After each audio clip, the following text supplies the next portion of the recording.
ito mga kabombo, para maumpisahan natin itong ating balitaan, unahin ko na itong pagbabahagi natin ng ating mga balita dito po sa balitang lokal mga kabombo. Kasi ito pong isang lalaki, arestado matapos pong magnakaw ng LPG tank dito po sa Naga City. Okay, sige, sa buong detalye niyan mga kabombo, abay antabayanan natin or panuorin natin itong incidenting ito kasi kasi mga kabombo, biruin nyo naman, nagnakaw ng LPG tank. Grabe naman to. Okay? O sige, ulitin natin mga kabombo, ito pong isang lalaki, arestado matapos magnakaw ng LPG tank dyan po o dito po sa Naga City.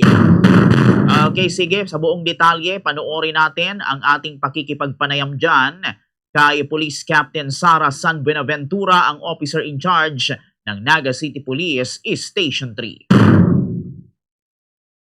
Balitaan namin na merong isang lalaki, ma'am, na naaresto dahil dito sa pagnanakaw ng LPG tank sa Naga City. Pwede nyo bang ilahad sa amin, ma'am, yung detalye nito?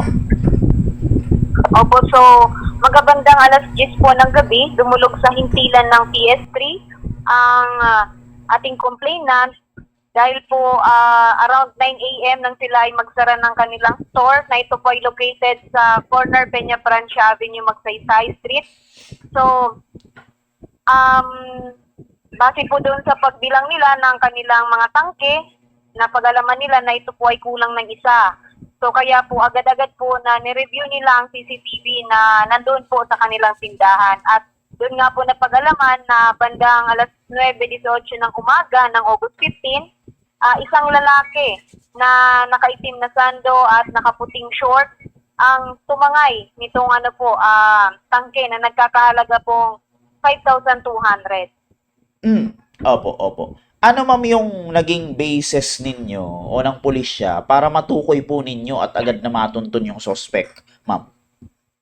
Okay po. So, nung nakita na po namin ang CCTV footage, po namin yun sa aming mga personnel, sa mga beat patrollers, at may nakapag-identify po na personnel natin sa pagkakilanlan ng suspect. Kaya naman po agad-agad na pinuntahan po yung tao, and mga bandang alas 11:15 po ng gabi, agad po tayong tumungo doon sa bahay ng suspetsado at doon nga po napag-alaman natin na itong suspect ay siya nga po talagang kumuha ng tangke.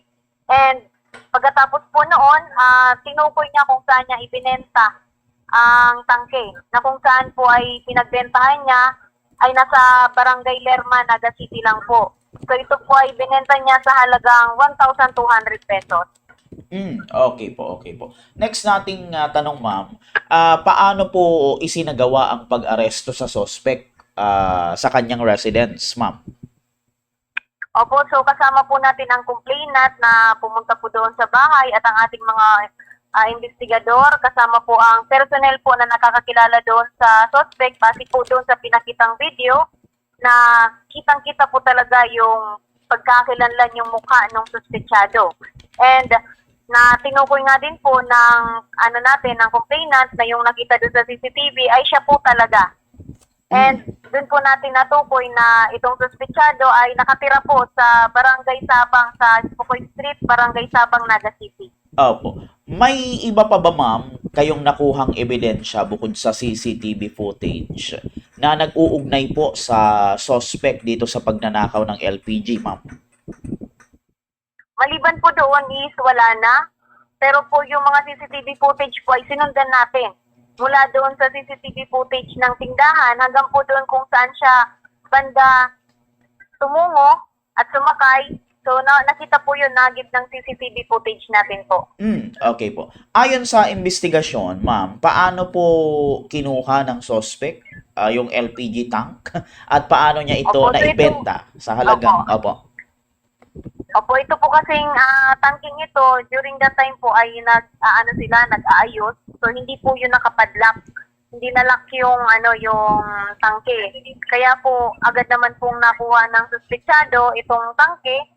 Dahil na rin po doon sa, nung panahon na yun po ay hindi nakalak yung Di ba po may ginagamit na pang ano doon, pang lock yung, ang tawag doon, yung kadena, parang kadena po. So during that time po kasi, hindi yun nakakadena. Di napansin na lang po ng may-ari na during inventory, bago sila magsara ng gabi, na kulang na po ito ng isa. Opo, yun. And dito, ma'am, ano, ayon sa investigasyon,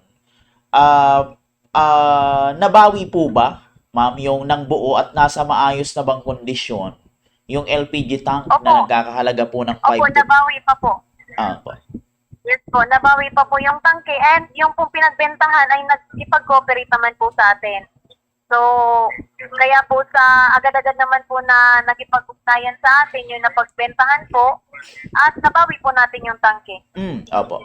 Ano naman, ma'am, yung naging pakayag ng suspect nang siya ay maaresto po ninyo and maharap sa allegation ng pagnanakaw, ma'am? Opo, ayon po sa kanya ay nagawa niya ang insidenteng ito dahil sa kahirapan at wala ding pang sustain po sa kanyang pamilya, kaya niya po nagawa ang pagnanakaw na iyon. Opo. May iba pa ba, ma'am, na nakabinbin o naitalang kaso ng pagnanakaw laban dito, ma'am, sa suspect na ito, ma'am Sara? Okay po, bali po during the time kasi na na-apprehend po natin itong tao ay naka-down yung system kaya hindi agad natin na-check po yung yung record niya. But then po, na-file po ang kasong ito noong August 16 ng alas 12 ng tanghali po. Okay. And dito, ma'am, itanong ko lang ano yung naging papel ng taong bumili ng LPG tank at bakit parang hindi po siya isinama sa kaso, ma'am? Opo, so siya po ang naging natin, isa sa naging witness natin. So far naman po, dahil sa nakipagtulungan siya sa atin, laking tulong din po yun ng partisipasyon niya para at least po matukoy talaga na itong taong ito, ayun po talaga ang nagbenta sa kanya ng tangke. Opo, yun. Ito, ma'am, maisingit ko lang na katanungan, ma'am, first time ba itong nangyari dito sa nasasakupan nating lugar, ma'am? Opo, so bali yung report na nawawalang tangke, ayun po yung mula nung umupo po ako, ayun yung una pa lang na nangyari. At wag naman po sanang masundan. Paalala natin po sa mga may-ari ng establishmento na nagbibenta ng mga tangke na i-secure po natin na kailangan nakalak po talaga para hindi kagad-agad nasasalisihan tayo ng mga ganitong tao. Opo. Yan. Ano, ma'am, ang kasong isasampa laban sa suspect at ano yung susunod na process matapos yung kanyang pagkaka-aresto, ma'am? So, ang sinampa po nating kaso is theft. At ito nga po ay, bukod sa sinabi ko kanina po na na-file natin ito ng August 16, 2026 po, bandang alas 12 ng tanghali. So, bubulong na po ang kaso nito. Mag-aantay na lang po tayo kung ano pa ng mga susunod na proseso base po sa kung anong merong proseso po ang ating korte. Opo. Itong suspect, ma'am, wala naman itong kasabwat. Ma'am, siya lang mag-isa. Wala naman po. Base po doon sa CCTV footage at pang-conduct ng investigation ng ating IOC, nagawa niya ito po ng mag-isa siya. Opo, yan. Okay. So, ito, sa ibang mga, ma'am, baka may mga aktibidad kayo, may mga, tawag nito, may mga ginagawang paghahanda sa mga ganitong mga bagay, lalo pat malalapit yung mga okasyon natin, ma'am. Opo, so ngayon po dahil sa lugar ko is malapit na po ang Magpeña Francia, talagang dadagsain tayo ng tao dito. May mga security measures na din po tayong ginagawa in preparation po sa Peña Francia. And asahan po natin na dadagdag ang mga kapulisan dito dahil magkakaroon ng augmentation ng mga kapulisan para magbigay po ng suporta at serbisyo ditong darating po na kapiestahan niya. Opo, yan. So ito, ma'am, bago tayo magtapos sa ating interview, siguro ano ulit, ma'am, ang inyong magiging paalala, panawagan sa mga nagtitinda, especially ng LPG, para hindi sila manakawan tulad nito, nangyaring itong insidenteng ito, ma'am? Opo. So muli po sa mga business owner, maging vigilant po tayo sa ating mga tinitinda, particularly po kung may nakikita tayo na kahinahinala, agad po natin itong i-report. Yun lamang po.